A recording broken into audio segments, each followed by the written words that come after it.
పల్లవి పల్లవి పిన్ని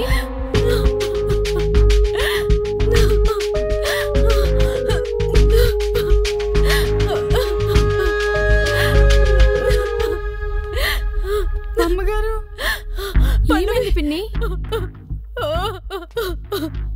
ఇంట్లో ఎవరు లేని సమయం చూసి ఈ పెద్దవు నన్ను బలవంతంగా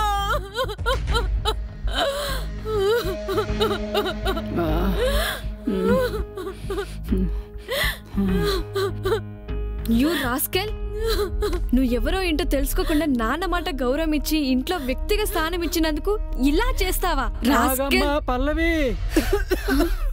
తాతయ్య బాబు గారు పెద్దయ్య గారు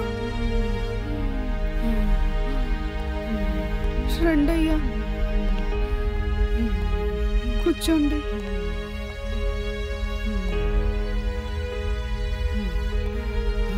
తాతయ్య. అవునమ్మా, తాతయ్యనే మాట్లాడుతున్నాను. ఇలా మీ ముందుకొచ్చి మాట్లాడుతున్నానంటే ఆ దేవుడేనమ్మా. ఎప్పుడో చనిపోవాల్సిన నాకు ప్రాణం పోసి మళ్ళీ జన్మనిచ్చిన దేవుడమ్మా. తాతయ్య, మీరు అనుకుంటున్నట్టు ఆయన ఇంటికి మేనేజర్ కాదమ్మా. మీ నాన్న పాత స్నేహితుడు కొడుకు సిఐడి చిట్టుబాబమ్మా.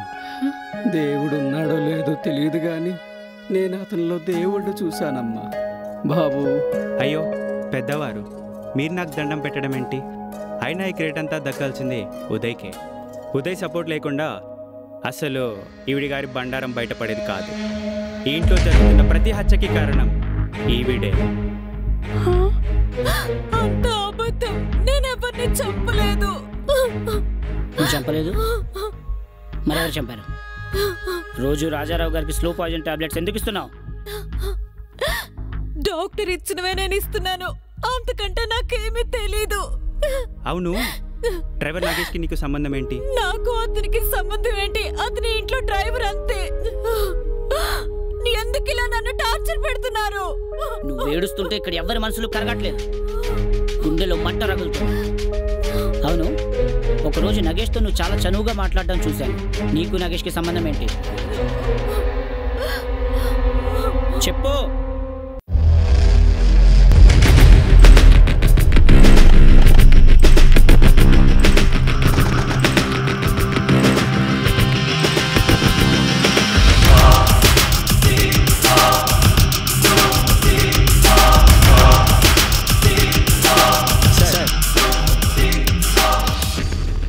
Hi sir.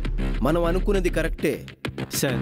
ఈవిడ గురించి ఎంక్వైరీ చేస్తే డ్రైవర్ నగేష్, ఈవిడే భార్యాభర్తలు.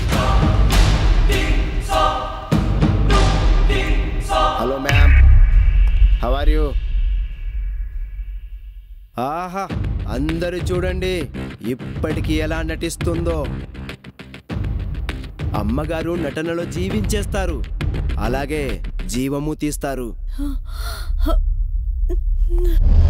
మరి ఇప్పుడెలా నటిస్తారో చూద్దాం.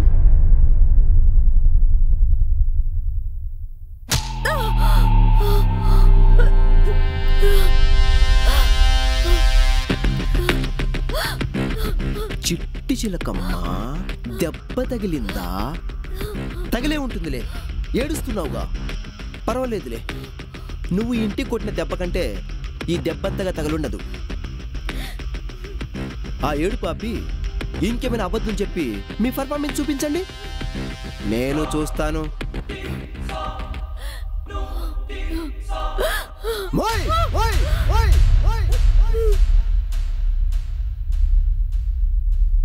చిట్టిబాబు. సార్. ఒక గంట సేపు వేరే వర్క్ ఉంది సార్, అది చూసుకొని వస్తాను.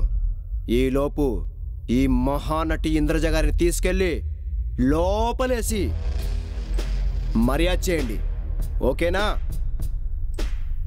Okay sir. Okay, thank you very much sir. Take care. Okay sir.